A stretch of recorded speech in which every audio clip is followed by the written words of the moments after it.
Hello बच्चों, स्वागत है आपका अपने चैनल डिफेंस ट्यूटर में।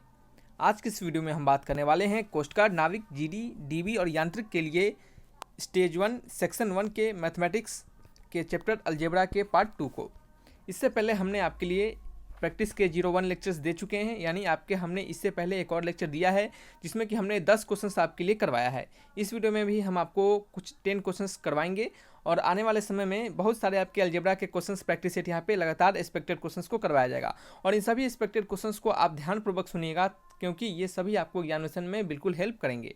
हम आपको बता दें बच्चे कि प्रीवियस बैचेस से जितने भी वीडियोस हमने डाले हैं उन सभी वीडियोस को आप जोड़ देखिएगा और इस अग्नि बैचेस के भी सारे वीडियोस लेक्चर को देखिएगा। अगर आप इतना करके जाते हैं, इतने पूरे अच्छे से एकदम मन से पूरा बिना वीडियो स्किप किए अगर आप जाते हैं, सभी वीडियोस को देखकर एक एक पॉइंट को सुनकर हमारे सभी बातों को, तो आपका सिलेक्शन डेफिनेटली पक्का है। ठीक है, क्योंकि इसी प्रीवियस वाले बैचेस के हमारे 10+ बच्चों ने सिलेक्शन लिया था, तो मेरा इस बार टारगेट है कि प्रीवियस बैचेस के भी सभी वीडियोस और अग्नि बैचेस के जितने सारे वीडियोस डाले जाएंगे, अगर आप उन सभी वीडियोस को देखते हैं तो हमारा टारगेट है कि 200+ बच्चे यहाँ से सेलेक्ट हो पाए।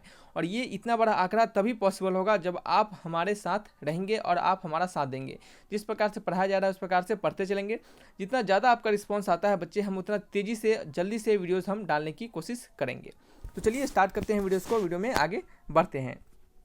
क्वेश्चन नंबर 1 है हमारा, if 144 upon 0.144 equal to 14.4 upon x, then the value of x. यहाँ पे आपको एक्स का वैल्यू पूछा जा रहा है। तो हिंदी मीडियम वाले बच्चे परेशान नहीं होंगे, क्योंकि ये जो आपके क्वेश्चंस है इसमें हिंदी टाइप करने का कोई मतलब नहीं बनता है। यहाँ पे आप सिंपली देख सकते हैं कि आपको ये इतना बड़ा इक्वेशन दिया जा रहा है और यहाँ से आपको एक्स का वैल्यू फाइंड करना है। तो आप हिंदी में भी समझ सकते हैं कि यहाँ से आपको एक्स का वैल्यू फाइंड करने के लिए पूछा जा रहा है। तो ये सिंपली क्रॉस मल्टीप्लिकेशन वाले क्वेश्चन होते हैं। देखिए 14.4 इंटू 0.144, ठीक है, अपॉन क्या करेंगे, अपॉन लिखेंगे इसका डिवीजन यानी 144। आपको इस टाइप के क्वेश्चंस को क्या करना पड़ेगा, सबसे पहले आप पॉइंट को हटा सकते हैं। ठीक है, पॉइंट को हटा के अगर यहाँ के एक पॉइंट को हटाए हैं तो हम 10 लिखेंगे, और यहाँ से जब एक पॉइंट को हटाएंगे तो यहाँ पे 1 2 3 यानी 1 2 3 यानी 3 जीरो लिखेंगे। एक 144 से एक 144 कट गया, ऊपर बच गया हमारा 144 और नीचे बच गया 1 2 3 4 जीरो। ठीक है, अब हमें क्या करना पड़ेगा, डेसिमल देना पड़ेगा। तो गिन लेंगे, जीरो कितना है 4 और पॉइंट यहाँ पे वैल्यू कितने हमारे 3 वैल्यू है। तो हम क्या करेंगे 0.10 दे के सभी वैल्यूज़ को यहाँ पे लिख देंगे। तो आंसर क्या हो जाएगा 0.0144 यानी option number 4 is the right answer. तो देखिए आपको बता दें कि जो आपके सेक्शन 1 के, जो स्टेज 1 के सेक्शन 1 के मैथमेटिक्स होते हैं, ये आपके क्लास 10th लेवल के होते हैं। कौन से लेवल के बच्चे, क्लास 10th लेवल के होते हैं। और इसमें 10th लेवल के ही आसपास के क्वेश्चंस पूछे जाते हैं और ज़्यादा टफ क्वेश्चंस नहीं बनते हैं इसमें। ठीक है, सो जिस प्रकार से पढ़ाया जा रहा है आप उस प्रकार से पढ़ते चलिए और सीखते चलिए। समय के साथ साथ जैसा कि आपको पता है कि हम जब भी पढ़ाते हैं तो बेसिक से लेकर चलते हैं और एक अच्छे लेवल तक के क्वेश्चंस को बताते हैं। तो सभी प्रकार के क्वेश्चंस यहाँ पे बताए जाएंगे। सो सभी क्वेश्चंस को आपको ध्यानपूर्वक सुनते चलना है, ठीक है, और अच्छे से प्रैक्टिस करते चलना है। चलिए नेक्स्ट क्वेश्चन है हमारा, क्वेश्चन नंबर 2। कभी भी क्वेश्चंस देखने से पहले एक बार कोशिश कीजिए कि खुद से बनाएं। अगर आपसे बन पाता है तो ठीक है, नहीं बन पाता है तो हम यहाँ पे आपके लिए हैं ही। जब भी क्वेश्चंस को बनाइएगा तो अगर आप खुद अपने तरीका से बनाती हैं और हमारे तरीका, दोनों तरीका को समझिएगा और देखिएगा। जो आपको प्रॉपर मेथड लगेंगे, जो आपको बेस्ट मेथड लगेंगे, शॉर्ट टाइम वाले मेथड लगेंगे, उसी को आप एग्जामिनेशन में अप्लाई कीजिएगा। ठीक है, चलिए आइए नेक्स्ट क्वेश्चन क्या है हमारा, क्वेश्चन नंबर 2। इसमें कहा जा रहा है कि इफ़ 1x क्या है, 1 है लेस देन, यानी 1 है क्या है, बड़ा छोटा है x से, और x क्या है यहाँ पे 2 से क्या है, छोटा है। सॉरी, कहा जा रहा है कि यहाँ पे x जो है, सिंपली समझिएगा, x जो है वो क्या है, 1 से छोटा है और क्या है, सॉरी गलती बोल रहे हैं, x जो है वो 1 से बड़ा है और 2 से छोटा है। यानी आपको यहाँ पे इनइक्वलिटी इस प्रकार से है, यानी कहने का मतलब ये हमें दर्शाता है कि x जो है हमारा, ये पार्टिकुलर इतना इनइक्वलिटी, ये इतना इनइक्वलिटी हमें दर्शाता है कि ये जो x है हमारा वो क्या है, x से बड़ा है। जैसे इस प्रकार से समझते हैं, बड़ा का साइन होता है x ग्रेटर देन y, तो इसका मतलब क्या हो गया, x y से बड़ा है। और ये इनइक्वलिटी हमें दर्शाता है कि x क्या है, लेस देन छोटा है। जैसे आप समझ सकते हैं x लेस देन 10 इस प्रकार से। तो ये आपको क्या हो गया, इनइक्वलिटी दिया जा रहा है x के बीच। तो x का इनइक्वलिटी 1 से 2 के बीच में x लाई करता है, यानी x 1 से बड़ा है और 2 से छोटा है। तो आपको बताना है then the value of root under x minus 1 का square plus root under x minus 3 का स्क्वायर। ये क्वेश्चन एक बेहतरीन क्वेश्चन है। क्यों बेहतरीन है, क्योंकि यहाँ पे इनइक्वलिटीज़ का प्रॉपर यूज किया गया है। हालांकि इनइक्वलिटीज़ आपको ज़्यादा टफ लेवल पे या फिर कहीं इनइक्वलिटीज़ नाम से कोई चैप्टर आपको नहीं पढ़ने हैं, लेकिन फिर भी यहाँ पे यूज किया गया है। इनइक्वलिटी जो जीडी वाले बच्चे होते हैं, यानी 11th और 12th के मैथमेटिक्स में इनको पढ़ना होता है, और हमने प्रीवियस बैचेज में भी इनइक्वलिटी को अच्छे से पढ़ाया है। सो उसे भी जाकर आप देखिएगा और इस बैचेज में भी हम आपके इनिक्वालिटीज़ को पढ़ाएंगे। और बच्चे आपसे एक बात कहना चाहेंगे कि जो भी हमारे जीडी वाले बच्चे हैं, जीडी के लिए प्रिपरेशन कर रहे हैं, तो उनके लिए बता दें कि आप अगर जीडी की प्रिपरेशन कर रहे हैं तो आपको मैथमेटिक्स के सिर्फ क्वेश्चंस चाहिए या फिर कंसेप्ट वाइज क्वेश्चंस चाहिए, तो आप बताइएगा कि पहले कंसेप्ट पढ़ा दीजिए सर, फिर क्वेश्चंस करवाइए, या फिर आपको डायरेक्टली क्वेश्चंस आपको चाहिए होगा। ठीक है, जैसा आप बोलिएगा उस प्रकार से आपको हम वीडियोज़ देंगे। हालांकि फंक्शंस के हमने कुछ चैप्टर के कंसेप्ट, फंक्शन के कुछ कंसेप्ट हमने दिया है, 1-2 लेक्चर में फंक्शन के कंसेप्ट खत्म हो जाएंगे, फिर फंक्शंस के क्वेश्चंस की ओर बढ़ेंगे। तो जैसा आप कहिएगा कि क्वेश्चन कंसेप्ट का जरूरत है तो ठीक है, नहीं जरूरत है सिंपली तो डायरेक्टली हम क्वेश्चंस के और पढ़ेंगे सभी चैप्टर्स के। अगर सभी चैप्टर्स के कंसेप्ट चाहिए तो सभी चैप्टर्स के एक साथ कंसेप्ट दे देंगे, फिर बाद में कंसेप्ट के थ्रू 1-2 क्वेश्चन सिखाते चलेंगे, और फिर लास्ट में समय बचेगा तो प्रैक्टिस सेट्स जिस प्रकार से पिछले समय में दिए थे प्रीवियस बैचेज में, उस प्रकार से आपको देंगे। प्रीवियस बैचेज के जो प्रैक्टिस सेट्स हमने दिए थे बच्चे, उससे उस प्रैक्टिस सेट से डायरेक्टली क्वेश्चंस आए थे, डायरेक्टली। ठीक है, डायरेक्टली क्वेश्चंस वहाँ पे पूछे गए थे, सेम टू सेम। ठीक है, सो इस बार भी आपको उस प्रकार से क्वेश्चन दिया जाएगा ताकि उससे कोशिश रहे कि कुछ क्वेश्चंस टकरा जाए। तो यहाँ पे हम बात करने वाले हैं क्वेश्चन नंबर 2 में कि यहाँ पे x का वैल्यू क्या है, 1 से 2 के बीच में है। तो कहा जा रहा है then the value of root under x minus 1 का square plus root under x minus 3 का स्क्वायर, यहाँ पे आपको कहा जा रहा है। तो देख सकते हैं इनइक्वालिटी x क्या है, ग्रेटर देन 1 है, इनइक्वालिटी में x ग्रेटर देन 1 है, तो हम लिख सकते हैं कि x माइनस 1 क्या है, ग्रेटर देन 0 है। आप इसको x ग्रेटर देन 1 को आप इस प्रकार से लिख सकते हैं, ये 1 को इस प्रकार इधर बुला के, यानी लेफ्ट हैंड साइड को 1 को लेफ्ट हैंड साइड बुलाकर। ठीक है, तो x माइनस 1 क्या हो जाएगा, ग्रेटर देन 0 हो जाएगा। सिमिलरली x क्या है, लेस देन क्या है, 2 है। x क्या है, लेस देन 2 है। जब अगर x 2 से छोटा होगा, आपको पता है कि कहा जा रहा है जब x 2 से छोटा होगा और 2 क्या है 3 से छोटा है। ठीक है, 2 अगर 3 से छोटा है, यानी कहने का मतलब है जब x 2 से छोटा होगा तो x 3 से भी छोटा होगा, x क्या होगा, 3 से भी छोटा होगा, यानी इस प्रकार के इनइक्वालिटी को फॉलो कर सकता है। समझ रहे हैं? तो हम यहाँ से लिख सकते हैं कि x जो है हमारा क्या है बच्चे, x जो है हमारा वो 3 से भी छोटा होगा। समझ रहे हैं? अब यहाँ से हम क्या करेंगे, x को 3 को इधर बुला लेंगे और ये लेस देन 0 हो गया। यहाँ से जो इनइक्वालिटी एक और सामने आता है हमारा, आप ध्यानपूर्वक सुनिएगा कि जब x माइनस 3 लेस देन 0 है, तो यहाँ से अगर आप इस साइड से अगर माइनस का कॉमन लेते हैं, या फिर कहें इस साइड यानी लेफ्ट हैंड साइड और राइट हैंड साइड दोनों साइड अगर आप माइनस से मल्टीप्लाई कर देते हैं, तो ये जो इनइक्वालिटी का साइन है ये रिवर्स हो जाता है। This is the property of, कह सकते हैं इनइक्वालिटी, यानी ये इनइक्वालिटीज़ का एक प्रॉपर्टी है। इस प्रॉपर्टीज़ के अनुसार अगर हम माइनस साइन यानी निगेटिव साइन से left hand side right hand side दोनों साइड अगर मल्टीप्लाई कर देते हैं तो हमारा इनइक्वालिटी बदल जाता है। अगर इनइक्वालिटी हमारा इस प्रकार से रहेगा तो बदल के ये इस तरह से हो जाएगा। ठीक है, तो हम क्या करेंगे, यहाँ पे हम ऐसा क्यों कर रहे हैं, क्योंकि हमारा x माइनस 3 और x माइनस 1 है, इस कारण से हम इसको उस प्रकार लाने की कोशिश कर रहे हैं। अब देखिए, अब ये इतना हम क्यों ला रहे हैं, कैसे, इसका क्या यूजेज है, इसको हम जस्ट अभी थोड़ा देर बाद बताएंगे, पहले आप सीखते चलिए। तो ये जब माइनस से मल्टीप्लाई करेंगे तो 3 माइनस एक्स क्या हो जाएगा, ग्रेटर देन 0 हो जाएगा। तो हमें 2 इनइक्वालिटीज़ मिल रहा है, यहाँ से हमें मिल रहा है कि x माइनस 1 ग्रेटर देन 0 और 3 माइनस एक्स ग्रेटर देन 0। समझ रहे हैं, 3 माइनस एक्स ग्रेटर देन 0। अब आइए हमको यहाँ से वैल्यू निकालना है, और ये जो हमारा वैल्यू है, देखते हैं यहाँ से हमारा वैल्यू क्या आता है। तो जैसा कि आपको पता है कि कभी भी रूट अंडर कोई समथिंग का स्क्वायर होता है, तो ये जब भी वैल्यू देता है तो ये पॉजिटिव वैल्यू देता है। रूट अंडर का वैल्यू हमेशा पॉजिटिव होता है, रूट अंडर का जो भी वैल्यू आता है वो हमेशा पॉजिटिव देता है हमें, क्योंकि आपको पता होना चाहिए कि रूट अंडर एक्स रहे तो ये एक्स का इनइक्वालिटी होता है ग्रेटर देन इक्वल टू 0, यानी ये एक्स का वैल्यू हमेशा 0 के बराबर और 0 से बड़ा होगा, कभी भी 0 से छोटा वैल्यू यह नहीं देगा। ये रूट अंडर का क्या होता है, इनइक्वालिटी होता है। ठीक है, तो ये आपको यहाँ पे हमने बता दिया। यहाँ पे इसको हम लिख देते हैं, यहाँ पे नोट करके यहाँ पे लिख देते हैं, ताकि क्या हो, इसकी पीडीएफ अगर आपको जब मिले, एक पीडीएफ हमने डाल दिया है पिछले जो आपके लेक्चर है उसका पीडीएफ, तो उसे आप डाउनलोड कर सकते हैं।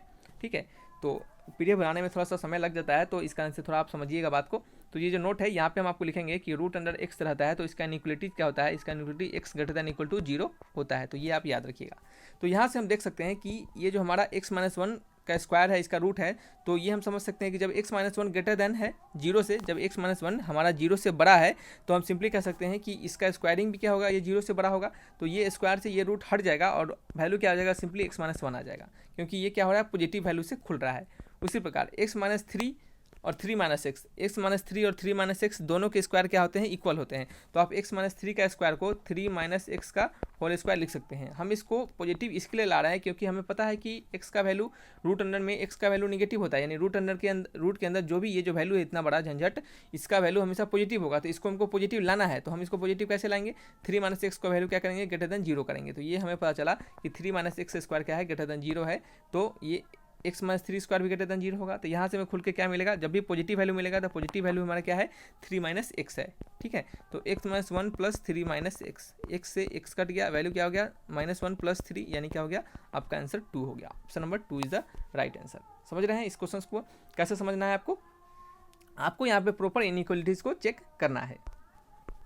अब देखिए अगर आप ध्यानपूर्वक सुनिएगा, अगर आप इस स्क्वायर को डायरेक्टली काट के और x माइनस वन यहाँ पे दिखेगा, यहाँ पे लिखते हैं x माइनस वन और प्लस x माइनस थ्री, अगर आप इस प्रकार से कर दीजिएगा तो ये आपका गलत हो जाएगा। क्यों गलत हो जाएगा, क्योंकि x माइनस थ्री एक निगेटिव वैल्यू है, x माइनस थ्री एक निगेटिव वैल्यू है और रूट अंडर से कभी निगेटिव वैल्यू नहीं आता है। रूट अंडर में से बाहर जब भी वैल्यू आता है तो वो पॉजिटिव वैल्यू आता है, कभी निगेटिव वैल्यू नहीं आता है। सो इस कारण आप ऐसा नहीं कर सकते, समझ रहे हैं।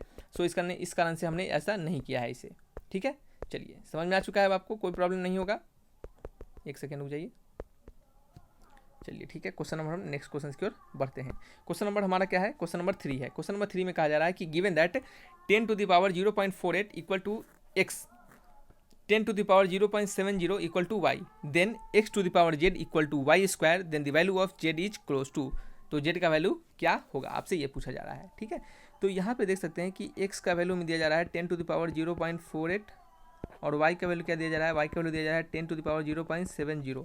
ठीक है, x to the power z equal to कहा जा रहा है वाई स्क्वायर है, तो आपको z का वैल्यू बताना है। तो x का वैल्यू डाल देते हैं और y का वैल्यू डाल देते हैं। तो 10 टू द पावर 0.48 z हो जाएगा इक्वल टू y का स्क्वायर, यानी 10 to the power 0.70 into two कितना हो जाएगा 1.4 हो जाएगा। क्या हो जाएगा 1.4 हो जाएगा। आपको पता है कि a to the power m equal to a to the power n, यानी बेस अगर सेम होते हैं तो यहाँ से हमें पता चलता है कि m इक्वल टू n होता है। ठीक है, ये आप नोट करके लिखिएगा।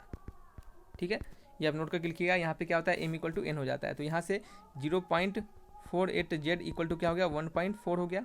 ठीक है, तो यहाँ से हमें z का वैल्यू निकल जाएगा। एक सेकेंड, यहाँ से हमें z का वैल्यू क्या निकलेगा, z का वैल्यू निकलेगा 1.4 अपॉन 0.48। ठीक है, 1.4 अपॉन 0.48 आप इसे डिवाइड कीजिए, वैल्यू आएगा आपका 0.29। ठीक है, आप इसको यहाँ से डिवाइड कर सकते हैं सिंपली, ज़्यादा कुछ नहीं करना है। क्या आएगा वैल्यू आएगा आपका आएगा 2.9। क्या आएगा 2.9। ऑप्शन मैच करेंगे, option number three is the right answer. अब देखिए यहाँ पे डिवाइड करके आपको नहीं बता रहा है क्योंकि यहाँ पे समय बर्बाद होगा, ये आपको खुद से करना है, समझ रहे हैं। आइए नेक्स्ट क्वेश्चन हमारा है क्वेश्चन नंबर 4। इसमें कहा जा रहा है if 2p upon p square minus 2p plus 1 equal to 1/4, जहाँ पे p नॉट इक्वल टू 0 है। ठीक है, तो कहा जा रहा है then the value of p plus 1/p, यानी p प्लस 1/p का वैल्यू, p प्लस 1/p का वैल्यू क्या होगा। ठीक है, चलिए आपको क्या करना है, सिंपली इस वाले वैल्यू को हम क्या करेंगे, इसको तोड़ेंगे।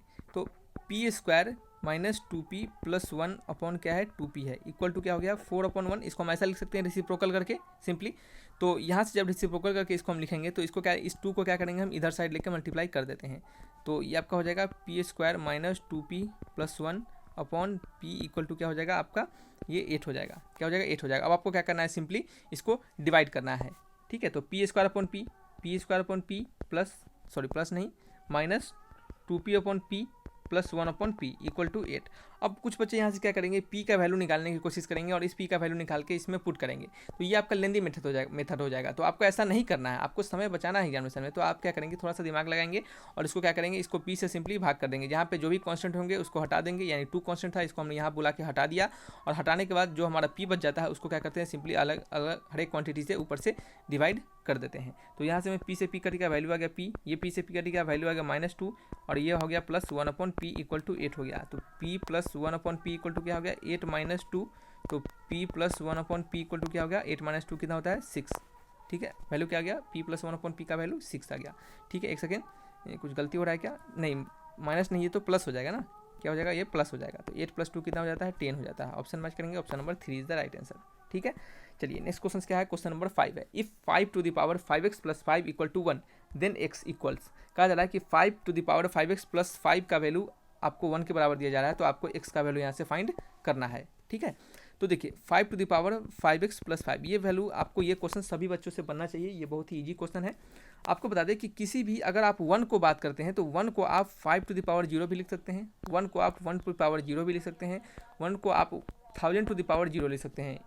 यानी कहने का मतलब आप नोट करके लिखिएगा, नोट यहाँ पे लिखेंगे कि a टू द पावर 0 का वैल्यू हमेशा 1 होता है। क्यों, क्योंकि आपको पता है कि समथिंग टू द पावर 0 यानी किसी भी वैल्यू के पावर अगर 0 रहे तो वो वैल्यू हमेशा 1 हमें देगा। तो हम यहाँ पे 5 टू द पावर 0 लिख सकते हैं और यहाँ पे हमने आपको बताया है कि अगर a to the power m equal to B sorry A to the power equal to A to the power N रहे तो यहाँ से आप एम इक्वल टू एन लिख सकते हैं। ठीक है, तो ये जीरो, ये बेस क्या है 5 है, 5 है, तो ये जीरो किसके बराबर, इसके बराबर हो जाएगा। ठीक है, चलिए तो 5x प्लस 5 इक्वल टू 0 हो गया, तो x का वैल्यू क्या हो गया -5/5, यानी वैल्यू कट के क्या हो गया -1 हो गया, यानी x का वैल्यू क्या आ गया, x का वैल्यू आ गया -1। ऑप्शन मैच करेंगे, option number 2 is the right answer. Next question है हमारा क्वेश्चन नंबर 6। इस क्वेश्चन में क्या कहा जा रहा है, इस क्वेश्चन में कहा जा रहा है कि 3 to the power x plus 3 plus 7 equal to 250, x का वैल्यू बताना है। तो ये एक सिंपल क्वेश्चन है, ये एक सिंपल क्वेश्चन है।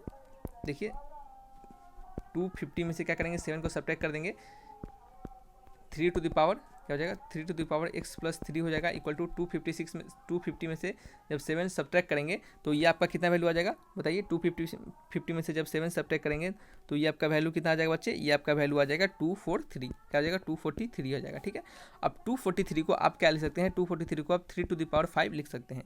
तो सिमिलरली यहाँ पे 3 बेस है तो क्या हो जाएगा आपका पावर इक्वल हो जाएगा, तो x प्लस 3 इक्वल टू 5 हो जाएगा। तो यहाँ से मिला x इक्वल टू क्या हो गया 5 माइनस 3 यानी 2, x का वैल्यू क्या आ गया 2 आ गया। ऑप्शन मैच करेंगे, option number 3 is the right answer. ठीक है, आइए नेक्स्ट क्वेश्चन क्या है, क्वेश्चन नंबर 7। इफ़ 1/4, देखिए याद रखिएगा बच्चे कि जो भी आपको यहाँ पे बताया जाएगा सभी को बेसिक लेवल से चलेंगे ताकि क्या हो, कमजोर से कमजोर बच्चा भी अच्छे से समझ सके। तो ऐसा नहीं कि एक ही बार में एकदम टफ क्वेश्चन करवा देंगे ताकि बच्चे क्या हो डिमोटिवेट हो जाए और उनको क्या हो परेशानी हो। सो सभी टाइप के सभी प्रकार के क्वेश्चन यहाँ पे आपको करवाते चलेंगे, सो आपको टेंशन बिल्कुल नहीं लेना है। ठीक है, चलिए यहाँ से हम बात करने वाले हैं क्वेश्चन नंबर 7 का। 1/4 into 2/6 into 3/8 into 4/10 into 5/12 into क्या है अप टू आगे तक 31/64 equal to 1/2 to the power x। तो यहाँ पे आपको x का वैल्यू फाइंड करना है। तो इस क्वेश्चन को आप कैसे फाइंड कीजिएगा, कैसे बनाइएगा, थोड़ा सा ध्यान दीजिए। इस बच्चे इस क्वेश्चन को कैसे बनाइएगा थोड़ा सा ध्यान दीजिए। आप क्या कीजिए, वीडियोस को पॉज कीजिए और खुद से एक बार ट्राई करने की कोशिश कीजिए। ठीक है, बताइए कैसे बनाइएगा।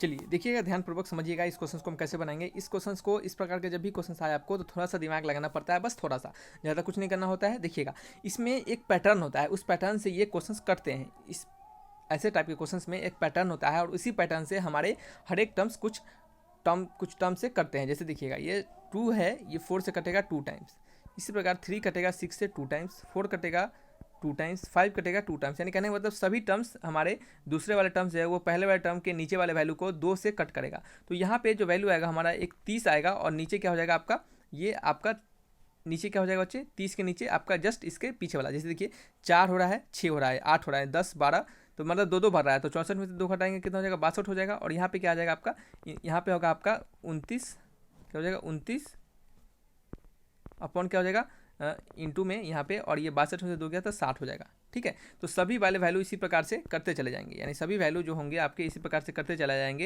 यानी ये 30 आपका ये 2 टाइम्स कर जाएगा 60 को, लेकिन ये 31 जो है वो 62 को नहीं कट कर पाएगा। जैसे 31/2 कितना हो जाएगा 2 × 2 3 2 6, यानी देखिए सॉरी ये कट कर रहा है, ये क्या हो जाएगा आपका ये कट करेगा। ठीक है, ये 31 क्या हो जाएगा 62 को 2 टाइम्स कट करेगा, यानी सभी 2 टाइम्स कट कर रहे हैं। सभी नेक्स्ट वाले वैल्यू यानी इस 2 वाले वैल्यू को अगर देखते हैं तो ये आपका जो नेक्स्ट वाला वैल्यू है ये प्रीवियस वाले वैल्यू यानी ये वाले वैल्यू को नीचे वाले वैल्यू को यानी प्रीवियस वाले वैल्यू के डिनोमिनेटर को 2 टाइम्स कट कर रहा है। तो ये हमारा क्या है एक पैटर्न के तरीके से ये चल रहा है। तो देखेंगे कि यहाँ तक जो हमें 2 का वैल्यू मिलेगा वो कितना वैल्यू मिलेगा, इसका संख्या क्या होगा। ठीक है, तो देखेंगे कि ये जो संख्या होगा ये 30 होगा। कैसे 30 होगा, क्योंकि यहाँ 1 2 3 है अप टू 30 तक चला गया हुआ है। तो आप समझ सकते हैं कि ये जब 1 है तो ये भी पहला 2 होगा, दूसरा 2, तीसरा 2, अप टू 30 तक इस बार 2 होगा, यानी 30 बार ये 2 होगा। ठीक है, तो हम यहाँ पे लिख सकते हैं कि 1/2 टू द पावर 30, क्योंकि 30 बार 2 है तो 1/2 इंटू 2 इंटू 2 30 बार तो लिखेंगे नहीं, तो इसको डायरेक्टली हम पावर के टर्म में 1/2 टू द पावर 30 लिखते हैं। साथ ही साथ 1/64 हमें बच जा रहा है और ये वैल्यू हमारा है 2 टू द पावर x के बराबर, 1/2 टू द पावर x के बराबर है। ठीक है, तो जैसा कि आपको पता है कि ये जो हमारा वैल्यू है 1/64, इस 64 को आप 2 के टर्म में अगर लिखिएगा तो आप इसको लिख सकते हैं 2 टू द पावर 6। 64 को आप 2 टू द पावर 6 लिख सकते हैं, क्योंकि 2 टू द पावर 6 को जब मल्टीप्लाई कीजिएगा तो आपको 64 आएगा, और पहले से 30 है तो 1/2 टू द पावर क्या हो जाएगा 36 हो जाएगा, इक्वल टू किसके बराबर हो जाएगा 1/2 टू द पावर x के। ठीक है, यहाँ से आप क्या कीजिएगा, इसको जब आप क्रॉस मल्टीप्लाई कीजिएगा, यहाँ पे जब इसको आप क्रॉस मल्टीप्लाई कीजिएगा तो ये आपका वैल्यू क्या हो जाएगा, ये आपका वैल्यू हो जाएगा 2 to the power x equal to 2 to the power 36। Base आपका 2 है सेम है, तो पावर क्या हो जाएंगे इक्वल हो जाएंगे, तो x का वैल्यू क्या आ जाएगा 36 के बराबर हो जाएगा। ठीक है, ऑप्शन मैच करेंगे, option number 3 is the right answer. तो इस प्रकार से ऐसे क्वेश्चंस को बनाते हैं। इस क्वेश्चंस के वेराइटीज़ ऑफ क्वेश्चंस बन सकते हैं सेम पैटर्न पे, तो आपको उसको पैटर्न को पकड़ना पड़ेगा और ध्यान देना पड़ेगा। ठीक है, हमने आपको सिखाया है कि किस प्रकार से पैटर्न पकड़ना है, कैसे संख्या को गिनना है। तो ये संख्या को गिनना आपको क्वेश्चंस में ही दे दिया जाएगा, तभी आप उसको गिन पाइएगा। क्वेश्चंस में ज़्यादा उलझा के आपको क्वेश्चंस वहाँ पे नहीं देगा, सो आपको टेंशन नहीं लेनी है। क्वेश्चन नंबर 8 है हमारा, the value of 243 to the power n upon 5 into 3 to the power 2n plus 1 upon 9 to the power n into 3 to the power n minus 1। आपको इसका वैल्यू बताना है। तो 243 to the power n upon 5 है, ठीक है, into में 3 to the power 2n plus 1 है, अपॉन क्या है 9 टू द पावर n है, इंटू में 3 to the power n minus 1 है। तो इस 243 को आप क्या लिख सकते हैं, अब बताइए। आप इस 243 को आप क्या लिख सकते हैं? तो याद रखिएगा, हम इस 243 को 3 टू द पावर 5 लिख सकते हैं। अगर आप 3 टू द पावर 5 का वैल्यू निकालें तो ये आपको 243 आएगा। आप करके देख सकते हैं, हमने करके रखा है। तो हम इसको क्या लिखेंगे 3 टू द पावर 5, और उस पर पावर क्या है n अपॉन 5 है, इंटू में 3 to the power 2n plus 1 है, अपॉन क्या है नीचे, इसको आप 9 को लिख सकते हैं 3 का स्क्वायर, यानी 3 पर पावर 2n हो जाएगा, इंटू में 3 पर पावर n माइनस 1 है। ठीक है, साथ ही साथ इक्वल टू का साइन देंगे। फिर आप क्या करेंगे, इस 5 से ये 5 हमारा कट जाएगा, वैल्यू आ जाएगा 3 to the power n into 3 to the power 2n plus 1, upon क्या हो जाएगा 3 to the power 2n into 3 to the power n minus 1।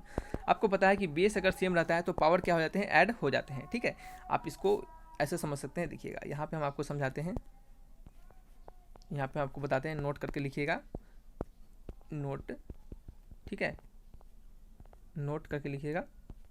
पहला नोट है आपका कि अगर a to the power m into a to the power n रहे तो आप इसको a to the power m plus n लिख सकते हैं। ठीक है, तो इसी प्रकार से 3 to the power n plus 2n plus 1 upon क्या लिखेंगे 3 to the power 2n plus n minus 1। ठीक है, ये क्या हो गया 3 to the power 2n plus 1 हो गया, 2n प्लस 1 हो गया, अपॉन क्या हो गया 3 to the power 3n plus 3n minus 1, क्या हो जाएगा 3n माइनस 1 हो जाएगा। आपको एक और यहाँ पे वैल्यू पता होना चाहिए कि अगर a to the power m रहे upon a to the power n रहे, यानी बेस आपके सेम रहे, अगर डिवाइड में रहे तो क्या होते हैं, पावर उसके सब्ट्रैक्ट हो जाते हैं, यानी a to the power m minus 1 हो, सॉरी m माइनस n हो जाता है। ठीक है, तो यहाँ से आप लिख सकते हैं 3 to the power 2n plus 1 minus 3n minus 1, यानी 2n plus 1 minus 3n minus 1, यानी प्लस 1 हो जाता है। ठीक है, तो ये आपका हो गया 1 क्या हो गया 2 हो गया, क्या हो गया 1 2 हो गया, तो 2 माइनस, एक सेकंड हो जाइए। ठीक है, देख सकते हैं यहाँ पे कुछ हमने गड़बड़ कर दिया। ये जो आपका वैल्यू है, ये n प्लस 2n प्लस 1 क्या हो जाएगा 3n प्लस 1 हो जाएगा, क्या हो जाएगा 3n प्लस 1 हो जाएगा। तो ये क्या हो गया आपका 3n plus 1 minus 3n plus 1, यानी 3n से 3n कट गया, वैल्यू क्या आ जाता है 2 आ जाता है। ठीक है, तो इसको क्या करते हैं, इरेज कर देते हैं यहाँ पे, और इसको हम क्या करेंगे सिंपली सब्ट्रैक्ट करेंगे, तो हमारा वैल्यू आ जाएगा 3 का स्क्वायर यानी 9, 3 का स्क्वायर यानी 9 होगा। ऑप्शन मैच करेंगे, आंसर देखेंगे 9, ऑप्शन नंबर 2। ठीक है, चलिए नेक्स्ट क्वेश्चन क्या है, क्वेश्चन नंबर 9। क्वेश्चन 9 में कहा जा रहा है कि x to the power x का रूट x है, equal to x to the power root x का क्या है x है। आपको x का वैल्यू बताना है कि यहाँ से x का वैल्यू हमें क्या मिलेगा। ठीक है, यहाँ से हमें x का वैल्यू क्या मिलेगा, आपको यह वैल्यू बताना है। ठीक है, चलिए देखते हैं हम इस क्वेश्चन को कैसे बनाएंगे। तो हम क्या करेंगे, x to the power x into x to the power 1/2 लिखेंगे, x to the power x into x पे पावर 1/2 लिखेंगे, क्योंकि आपको पता होना चाहिए कि रूट अंडर x को x टू द पावर 1/2 लिखा जाता है। ठीक है, चलिए नेक्स्ट क्या है हमारा, इसको क्या है, ये इक्वल टू है किसके बराबर, x इंटू क्या है x into x to the power 1/2, उस पर पावर क्या है x है। ठीक है, तो ये वैल्यू क्या हो गया हमारा x टू द पावर, क्या हो गया x to the power x into 1/2, और इसका पावर 1 है, तो ये क्या हो जाएगा ऐड हो जाएगा, क्योंकि क्या है बेस इनके सेम है। ठीक है, तो 1/2 प्लस 1 क्या होगा 3/2 हो जाएगा, इक्वल टू। देखिए ये जो क्वेश्चन होते हैं कहने के लिए बहुत सिंपल होते हैं, लेकिन बहुत ही कन्फ्यूजिंग क्वेश्चन होते हैं, यहाँ पे बच्चे कन्फ्यूज हो जाते हैं। ठीक है, सो आपको कन्फ्यूज नहीं होना है, क्या होना है, कन्फ्यूज बिल्कुल नहीं होना है। यहाँ पे देख सकते हैं कि बेस सेम है, x और x है, तो पावर क्या हो जाएंगे, जुड़ जाएंगे, तो इसका पावर क्या हो जाएगा 1 हो जाएगा, तो 1 प्लस 1/2 क्या हो जाएगा x टू द पावर 3/2, और उस पर पावर क्या है x है।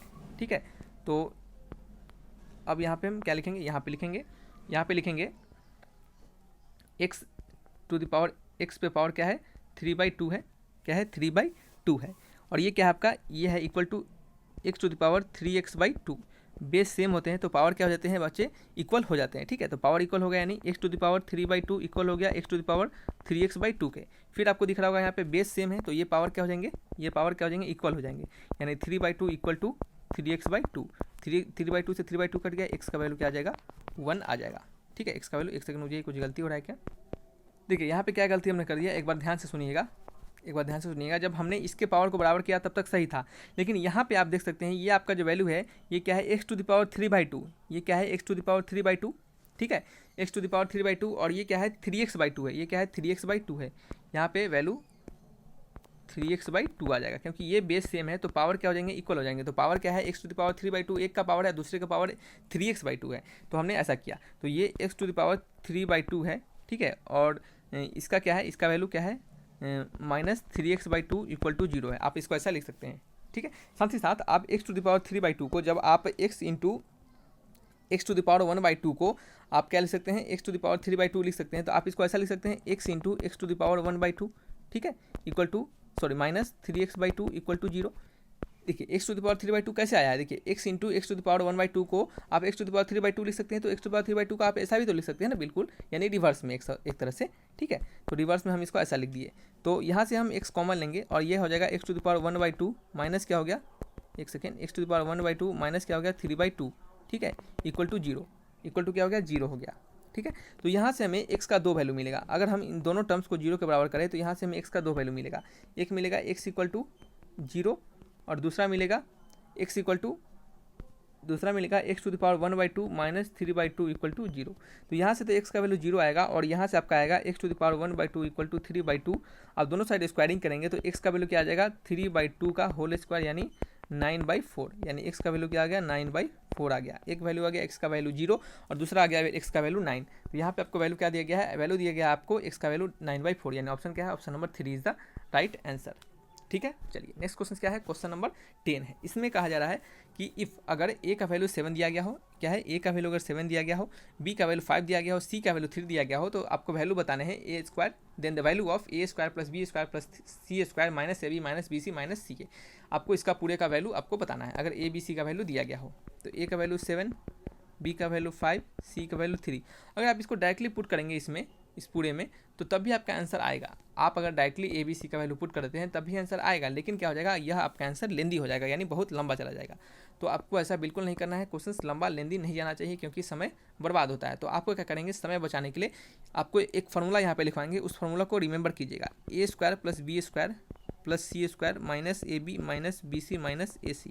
इसके रिगार्डिंग एक फार्मूला होता है जिसको कि आपको याद रखना होता है। इसका फार्मूला होता है 1/2, यानी हाफ ऑफ a - b का whole square plus b - c का whole square plus c - a का होल स्क्वायर, ठीक है। अब इस फार्मूला को आप याद कैसे रखिएगा, आपको क्या कीजिएगा ऐसा काम कि आपको यह याद रहेगा। देखिएगा आप डायरेक्टली लिखिएगा a b c d नहीं, a b के बाद c आएगा, c के बाद फिर क्या आएगा a आएगा, फिर क्या आएगा b आएगा, फिर b के बाद क्या आता है c आएगा, यानी कहने का मतलब कंसेक्यूटिव टर्म्स को लिखते चलिएगा। देखिए a - b की हम b के बाद क्या आता है c आता है, तो इस b को रहने देंगे और क्या करेंगे -c कर देंगे, ठीक है।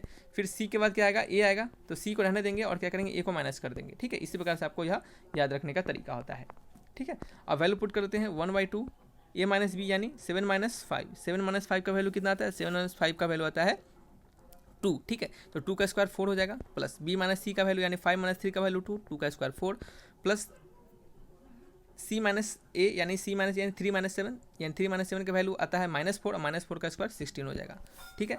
तो ये वैल्यू कितना आ जाएगा, आपका वैल्यू हो जाएगा 1/2 इंटू इसको जोड़िएगा 24, ये कितना वैल्यू आ जाएगा 12 आ जाएगा। ऑप्शन वाइज करेंगे, option number 1 is the right answer, ठीक है।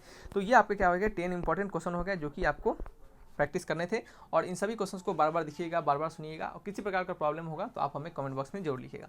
आने वाले समय में क्वेश्चंस के लेवल को और भी बढ़ाया जाएगा। यहाँ से आप देख सकते हैं कि स्टार्टिंग में जो हमने क्वेश्चंस करवाए थे और अभी जो हम आपको क्वेश्चंस करवा रहे हैं उसके लेवल आपको खुद अंतर धीरे धीरे दिख रहा होगा। आने वाले समय में और भी अच्छे लेवल के क्वेश्चंस भी करवाते चलेंगे।